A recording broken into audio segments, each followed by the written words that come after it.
Hi friends, welcome to Vanta Vinodam. This is Anitha. ఈరోజు వీడియోలో మీరు చూడబోయేదైతే కటోరీ చాట్. కటోరీ చాట్ అంటే మీలో ఎంతమందికి తెలుసు? చాట్ లవర్స్కి అయితే ఆల్రెడీ దీని గురించి తెలుసు. ఇలా చిన్న చిన్న కప్పుల్లో చాట్ వెరైటీ ఐటమ్స్ అన్నీ వేసుకుని సర్వ్ చేసేదే కటోరీ చాట్. పైగా ఈ కప్పుతో సహా మనం కన్జ్యూమ్ చేసుకోవచ్చు. దాన్నే కటోరీ చాట్ అంటారు. క్యూట్గా మైదా పిండితో చేసిన కప్స్, ఆ కప్పు నిండా చాట్ ఐటమ్స్ అన్నీ వేసుకుని తింటే ఉంటుందండి ఈ చాట్. అబ్బబ్బా, మౌత్ వాటరింగ్ అండి. నిజంగా చెప్తున్నాను, ఒక్కసారైనా అందరూ దీన్ని ట్రై చేయండి. ఒక్కసారి తింటే వదిలిపెట్టరు, మళ్ళీ మళ్ళీ కావాలనుకుంటారు, మళ్ళీ మళ్ళీ చేసుకుని తినాలనిపిస్తుంది. హైదరాబాద్ లాంటి సిటీస్లో పానీపూరి, కట్లెట్టు, రగడ అంటూ రకరకాల చాట్ వెరైటీసు, చాట్ ఐటమ్స్ బాగా దొరుకుతూ ఉంటాయండి. మాలాంటి ఊళ్ళలో అంత పర్ఫెక్ట్గా, ఇంత టేస్టీగా అస్సలు దొరకవండి. అలాంటి వాళ్ళైతే ఇప్పుడు నేను చెప్పినట్లుగా గనక మీరు ఈ చాట్ గనక చేసుకోండి. అసలు సిటీస్లో ప్రొఫెషనల్గా ఇచ్చే చాట్ వెరైటీస్తో ఈక్వల్గా ఉండి అంత టేస్టీగా ఉంటుంది. నిజంగా సిటీస్ వెళ్ళినప్పుడు ఇలాంటి చాట్ వెరైటీస్ టేస్ట్ చేయాలి అని చాలాసార్లు నేను కూడా అనుకుంటూ ఉంటానండి. నాకు కూడా చాట్ అంటే చాలా ఇష్టం.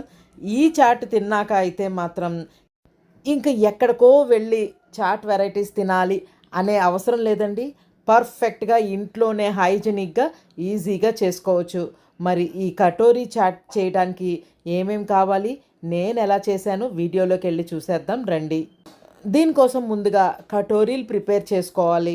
కటోరీస్ తయారు చేసుకోవడం కోసం ముందుగా 2 కప్పులు మైదాని నేను ఇక్కడ ఒక పెద్ద ప్లేట్లోకి కొలుచుకుంటున్నాను. ఇక్కడ నేను వీడియోలో చూపిస్తున్న విధంగా ప్రతిదీ కొలత ప్రకారంగా కనుక వేసుకుంటే పర్ఫెక్ట్గా కటోరీలు ఇప్పుడు నేను ఎలా చేశానో అలాగే మీకు కూడా వస్తాయండి. 2 కప్పులు మైదా పిండిలోకి పావు చెంచా ఉప్పును వేసుకోవాలి. అలాగే పావు చెంచా వామును కూడా చేతిలో వేసుకుని ఒక్కసారి ఇలా 2 చేతుల మధ్యలో నలిపి అందులో వేసుకోవాలి. ఇలా నలపటం వల్ల వాము ఫ్లేవర్ చాలా బాగా బయటకు వస్తుంది. ఇప్పుడు దీనిలోకి 2 టేబుల్ స్పూన్స్ ఆయిల్ని వేసుకోవాలి. కరెక్ట్గా 2 కప్పుల మైదాకి 2 టేబుల్ స్పూన్స్ ఆయిల్ కరెక్ట్గా సరిపోతుంది. ఇప్పుడు పిండినంతటిని చేత్తో బాగా కలుపుకుంటూ మనం వేసిన ఆయిల్ అంతా పిండికి బాగా పట్టే విధంగా బాగా రబ్ చేసుకుంటూ కలపాలి. అవసరమైతే 2 చేతులు పెట్టి 2 చేతుల మధ్యలో పిండిని రబ్ చేసుకుంటూ కూడా కలపాలి. సో దట్ ఆయిల్ పిండికి అంతటికి బాగా పడుతుంది. ఇప్పుడు దీనిలోకి తగినన్ని వాటర్ పోసుకుంటూ చపాతీ పిండి ముద్దలాగా కలుపుకోవాలి. వీడియోలో చూపిస్తున్నట్లు పిండినంతటిని ఈ విధంగా ముద్దగా చేసుకుంటే సరిపోతుంది. పిండి అయితే ఏమీ అవసరం లేదండి. వెంటనే ఒక్కసారి ఇలా మసాజ్ చేసుకుని కావలసినంత సైజులో ముద్దలుగా చేసుకోవాలి. చిన్న చిన్న పూరి అంత సైజులో ముద్దలు చేసుకుంటే సరిపోతుందండి. యాక్చువల్గా ఈ కటోరీ అంటే గిన్నె అని అర్థం అండి. గిన్నె షేప్లో ఇవి రావడం కోసం గిన్నెలకి ఈ చేసిన పూరీల్ని తగిలించి మనం నూనెలో డీప్ ఫ్రై చేస్తే అలా కటోరీలాగా గిన్నె షేప్ లాగా వచ్చేస్తుంది. ఇప్పుడు మనం రెడీ చేసిన ఒక్కో ముద్దని తీసుకుని పూరీల్లా చేసుకోవాలి. పూరీల్లా చేసే ఈ ప్రొసీజర్లో పిండిని అద్దుకోకుండా చేసుకుంటే మంచిదండి. పిండిని అద్దుకుంటూ ఉంటే కనుక గిన్నెకి కానీ గ్లాసుకి కానీ ఈ పూరి అతుక్కోవటం కొంచెం కష్టం అవుతుంది. మరీ లావుగా కాకుండా మరీ పల్చగా కాకుండా మీడియంగా చేసుకుని ఇలా ఒక ఫోర్క్ని తీసుకుని మొత్తం మనం చేసిన పూరీ మీదంతా ప్రిక్ చేయాలి. ఇలా ప్రిక్ చేయటం వల్ల ఆయిల్లో వేసినప్పుడు బుడగలుగా రాకుండా ఉంటుంది. ఇప్పుడు దీన్ని ఒక గ్లాస్ తీసుకుని ఆ గ్లాస్ మీద మనం చేసిన పూరీని బోర్లేయించుకొని చుట్టూత ఎడ్జెస్ని అంతా కూడా వీడియోలో చూపిస్తున్నట్లుగా ఒత్తుకున్నట్టుగా ఇలా నొక్కినట్టుగా ప్రెస్ చేస్తే కనుక గిన్నెలాగా షేప్ అలా వచ్చినట్లుగా అతుక్కుపోతుంది. గిన్నెకి కానీ అసలు పూరికి కానీ వాటర్ కానీ ఏం అప్లై చేయక్కర్లేదండి. డైరెక్ట్గా ఇలా అంటిస్తేనే అతుక్కుపోతుంది. ఇలా ఈవెన్గా అతికించి పక్కన పెట్టుకోవాలి. సేమ్ అలాగే మీకు ఇంకోటి చేసి చూపిస్తున్నానండి. మనం ఒత్తుకునేటప్పుడు కొంచెం పీటకి అతుక్కున్నట్లుగా అనిపిస్తుంది కానివ్వండి, జాగ్రత్తగా పైకి లేపుతూ ఉంటే లెగిచిపోతుంది. మ్యాక్సిమం రౌండ్గా ఉండేటట్టుగా కనుక చేసుకుంటే మన కటోరీ షేప్ కూడా రౌండ్గా వస్తుంది. కొంచెం కుడి ఎడంగా ఉన్న కటోరీ అందంగానే వస్తుంది, ఇబ్బంది ఏం లేదు. దానికోసం ఏం వర్రీ అవసరం లేదు. సేమ్ అలాగే పూరీకి సెంటర్లో గ్లాస్ ఉండేటట్లుగా చూసుకుని చుట్టూతో ఉన్న పిండిని వీడియోలో చూపిస్తున్నట్లుగా ఇలా ఒత్తుకున్నట్టుగా ఒత్తుకుంటే నొక్కుకుపోతుంది, అతుక్కుపోతుంది. సో ఇబ్బంది ఏం లేదు, ఊడదు కూడా. ఇలా మనం నూనెలో వేసి వేయించడం కోసం నూనెని బట్టి మన గ్లాసులు 5 గ్లాసులు పడతాయా లేకపోతే 4 గ్లాసులు పడతాయో దానికి ప్రిపేర్ అయ్యి ఆ విధంగా మనం సెట్ చేసేసుకుని రెడీ చేసుకుని ఉంచుకోవాలి.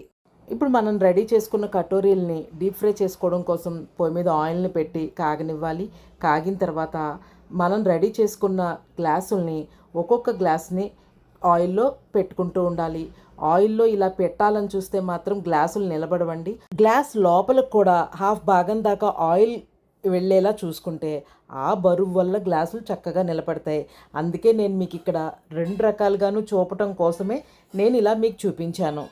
పైగా హాట్ ఆయిల్ లోపలకు కూడా వెళ్ళినప్పుడు లోపల నుంచి కూడా బాగా వేగుతుంది.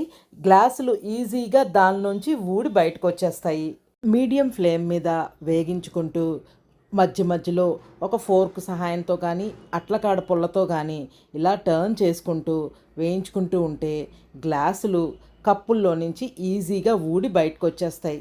వీడియోలో చూపిస్తున్నట్లు ఇలా డౌన్ సైడ్ మాత్రమే కాకుండా పక్కకి ఫ్లాట్గా ఇలా పడుకోబెట్టినట్లుగా కనుక అంటే అన్ని సైడ్స్ కూడా బాగా వేగుతాయి. పిండి అంతా పచ్చి లేకుండా అన్ని వేపులకి కనుక వేగిపోతే గ్లాసులు వాటంతట అవే ఊడి ఈజీగా బయటకు వచ్చేస్తాయి. వీడియోలో చూడండి, ఈజీగా ఇలా పట్కార్ సహాయంతో తీస్తే చక్కగా బయటకు వచ్చేస్తుంది. అప్పుడు మనం మిగతా భాగాన్నంతా ఎర్రగా వచ్చే విధంగా వేయించుకోవాలి. గ్లాసుల్ని బయటికి తీసిన తర్వాత లోపల భాగం అంతా పచ్చిపోయే విధంగా వేగించడానికి టైం పడుతుందండి. మంచి కలర్ వచ్చే వరకు కూడా వేయించుకోవాలి. వీడియోలో చూపిస్తున్నట్లు అన్ని వేపులకి టర్న్ చేసుకుంటూ మనం మడత పెట్టి అంటించిన భాగం కొంచెం మందంగా ఉంటుంది కాబట్టి ఆ వైపు లోపలికి ఉండే విధంగా బాగా వేగే విధంగా చూసుకోవాలి. ఇదిగోండి, టోటల్గా ఈ గోల్డ్ కలర్ వచ్చే వరకు కూడా మనం వేయించుకోవాలి. సేమ్ మీకు ఇక్కడ గిన్నె షేప్లో ఎలా వస్తుందో కూడా చూపిస్తున్నానండి.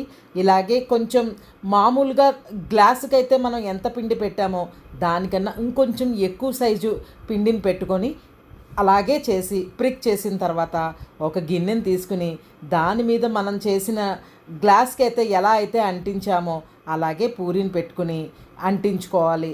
ఎక్సెస్గా ఉంటే కనుక పైకి తిప్పి ఇలా కట్ చేసేసుకుంటే ఇది కటోరీ లాగా అచ్చు బౌల్ షేప్లో కూడా వస్తుంది. ఇందాక మనం గ్లాసులకి పూరీని అంటించి ఎలా అయితే కటోరీ షేప్లో వచ్చేలాగా వేయించుకున్నామో సేమ్ దీనికి కూడా అదే ప్రొసీజర్ అండి. గిన్నె లోపలికి కూడా కొద్దిగా ఆయిల్ వెళ్ళేలా చూసుకుంటే లోపల నుంచి కూడా వేడి ఎక్కి చక్కగా వేగిపోతాయి.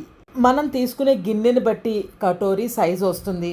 చిన్న సైజు గిన్నెలు కనుక తీసుకుంటే కటోరీస్ కూడా ముద్దుగా చిన్నగా వస్తాయి. నా దగ్గర బాగా చిన్న సైజు గిన్నెలు లేవండి, కొంచెం పెద్ద సైజే ఉన్నాయి. అందుకని నేను వీటితోనే మీకు చూపిస్తున్నాను.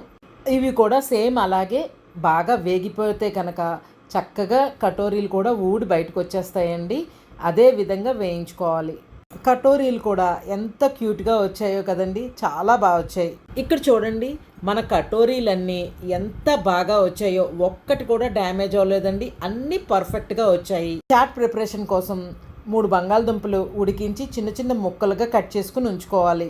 చిక్కటి పెరుగుని తీసుకుని దానిలో కొంచెం పంచదార వేసి బాగా ఇలా వీడియోలో చూపిస్తున్నట్టు బీట్ చేసి ఉంచుకోవాలి. చాట్ ఫిల్లింగ్ కోసం కొన్ని శనగల్ని నానపెట్టి ఉడకపెట్టి ఉంచుకోవాలి. కొంచెం కొత్తిమీర, సన్నగా తరిగిన ఉల్లిపాయ ముక్కలు, కొన్ని టమాటా ముక్కలు రెడీ చేసుకుని ఉంచుకోవాలి. అలాగే ఇటువంటి చాట్స్లోకి మెయిన్ ఇంపార్టెంట్ రోల్ ప్లే చేసేది స్వీట్ చట్నీ, గ్రీన్ చట్నీ, ఇవి 2 కూడా రెడీ చేసుకోవాలి. అలాగే కొన్ని పెసల్ని కూడా ఉడికించి సిద్ధం చేసుకోవాలి. ఇప్పుడు ఒక పెద్ద బౌల్ తీసుకుని మనం ముందుగా ఉడికించి ఉంచిన బంగాళదుంప ముక్కలు, ఉడికించిన శనగలు, కొంచెం ఉల్లిపాయ ముక్కలు, కొంచెం కొత్తిమీర వేసుకోవాలి. ఇప్పుడు ఇందులోకే 1/2 స్పూన్ సాల్ట్ని, 1/2 స్పూన్ బ్లాక్ సాల్ట్ని, 1/2 స్పూన్ జీరా పౌడర్ని, 1/2 స్పూన్ కాశ్మీరీ లాల్ మిర్చి పౌడర్ని, 1/2 స్పూన్ చాట్ మసాలాని, ఒక చెక్క నిమ్మకాయని కూడా పిండుకోవాలి.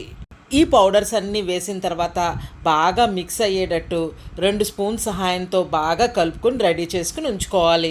ఉప్పులు కానీ, కారాలు కానీ, మసాలాలు కానీ ఏవైనా సరే మన టేస్ట్కి తగ్గట్టుగా ఎక్కువ తక్కువ చేసుకోవచ్చు. ఇప్పుడు కటోరీల్లో చాట్ని స్టఫ్ చేసుకోవడం కోసం ముందుగా మనం రెడీ చేసి ఉంచుకున్న బంగాళదుంప శనగల మిశ్రమాన్ని పెట్టుకోవాలి.